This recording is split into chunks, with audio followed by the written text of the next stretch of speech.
Scatta domenica la nuova era del trasporto ferroviario nella Pedemontana con l'attivazione di 5 nuovi collegamenti diretti fra Bassano e Vicenza.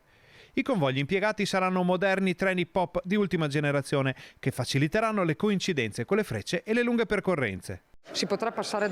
da Bassano e arrivare direttamente a Vicenza, parliamo di 5 corse, 3 la mattina e 2 il pomeriggio, che permetteranno anche di accorciare l'accessibilità alle frecce piuttosto che a Italo o comunque ai treni veloci a lunga percorrenza, quindi sia in direzione verso Milano che verso Roma. I treni faranno solamente le fermate di Cittadella e Rosà, con l'eliminazione della cosiddetta rottura di carico cittadellese, che invece resterà nelle fasce con minore afflusso di visitatori.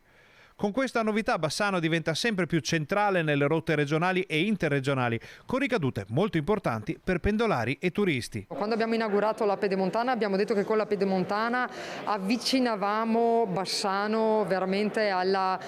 pianura e al centro del Veneto, e a questo punto direi che con il treno andiamo a mettere un altro tassello importante per favorire i collegamenti tra la città, ma non solo la città capoluogo, ma tutto il resto del Veneto e la città di Bassano.